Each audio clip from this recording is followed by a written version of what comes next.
Okay, ang ibabahagi ko at tatalakayin sa inyo ay kung ano-ano yung pagkakaiba ng police investigation at saka security investigation. What are the key differences between security and police investigation? Okay, meron tayong aspeto, no, in order to categorize the differences ay meron tayong aspeto dito na pag-uusapan. No? Una is yung authority. Siyempre, yung pinanggagalingan ng investigation ng police, of course, is the law enforcement officer with legal authority granted by the state. No? Estado ang nagbibigay. Unlike doon sa security na kung sino yung amo mo, 'di ba, yung security manager doon sa kliyente mo, yung superior mo sa security agency, 'di ba, yung presidente, no, doon nang gagaling yung authority, no. So ang pagkakaiba doon, no, sa security investigation walang police power ang authority mo, no, unlike sa police na meron kasi galing yon sa state, galing sa estado. Number 2, o pangalawang aspeto is yung jurisdiction, di ba? Siyempre, public sector ang jurisdiction ng police investigation. Unlike sa security na limitado lang doon sa establishment kung saan ka nakatalaga, kung ano yung kliyente mo, kung ano yung siniservisyohan mo pag ikaw ay security agency. So, within the client premises only. Yan. Doon sa jurisdiction. Pangatlong aspeto is yung purpose. Of course, in police investigation is simply to enforce the law. Diba? Maintain public order and prosecute offenders. No? Prosecutive action ang purpose ng police investigation, unlike sa security na siyempre para lang makita yung compliance, di ba? Compliance doon sa establishment rules, ma-determine kung sino yung guilty for that matter, at saka para ma-determine kung ano yung losses, kung ano yung kailangan proteksyonan in the near future. Yan ang security. Kaya, siyempre, more on criminal itong police investigation kasi, di ba? Unlike itong police, itong security na more on administrative. Yan. Pang-apat na aspeto is yung legal power. Yung police, definitely, he can make an arrest, detain a suspect kung sakasakali. At of course, pwede siyang kumuha ng search warrant at warrant of arrest. Yun. Unlike yung security na wala, ang pwede nila lang gawin pag in the act is yung citizen's arrest. Yan, pwede yun. Pero siyempre, may mga restriction din yun. No, yun yung pagkakaiba. Malaki, no? Okay. So, dito naman tayo sa aspeto ng reporting. Ganon din, di ba?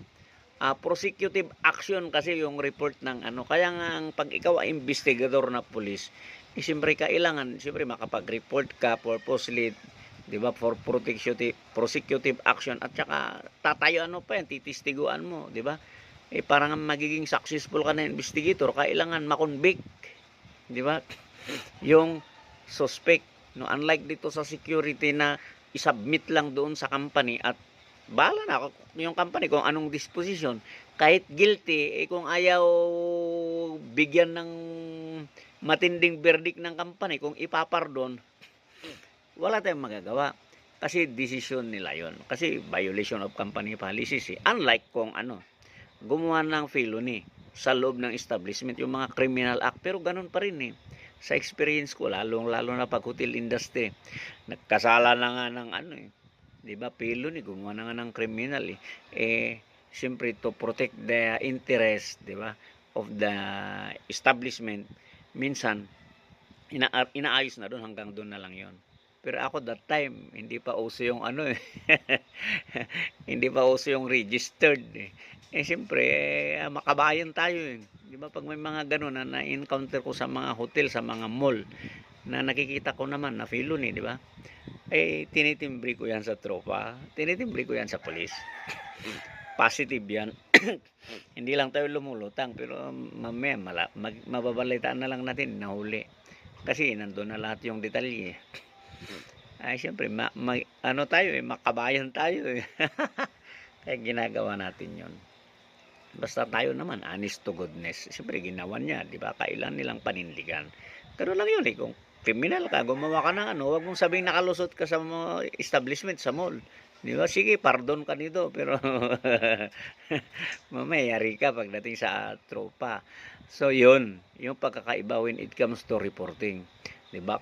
Court, ginagamit sa korte ang report ng investigation sa police. Kasi, public record yun. Di ba?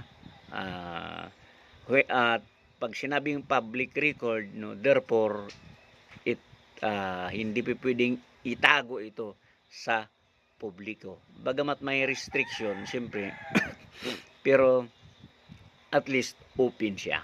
Okay?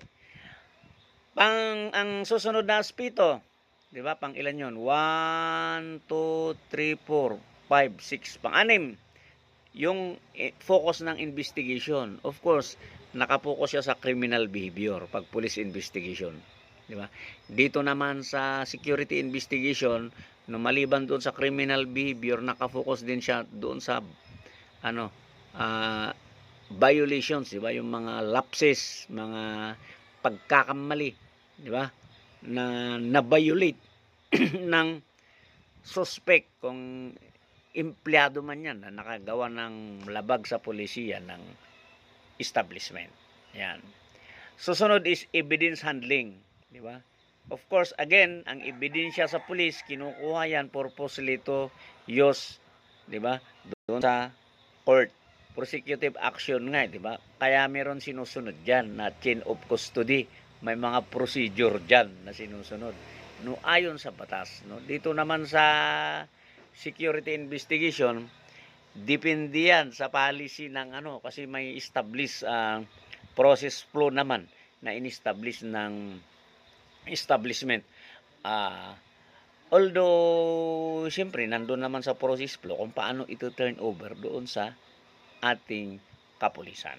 Yan. Ang susunod na aspeto is yung training at standards, 'di ba, sa mga investigator. Siyempre, ang pulis, 'di ba, nag-a-undergo yan ng mga formal training, enforcement training, investigation, kasama na din yung forensic science, and so on and so forth, 'di ba? Law, criminology, ano? Importante yung science kasi tayo ngayon technology integration. Unlike doon sa security na konting briefing lang, 'di ba? As long as you have the basic knowledge, pwede ka nang mag-imbestiga. Kasi sa security lang naman, ang kailangan mo lang naman kasi security investigation is guilty ba yung empleyado? Ano ba yung na-violate niya? 'Di ba? Tapos pagkatapos noon, ano ba yung dapat igawad, 'di ba, sa kanya, no, for committing such violation, 'di ba? Kung ang conclusion is guilty siya, 'di ba? Anong ibigay mo?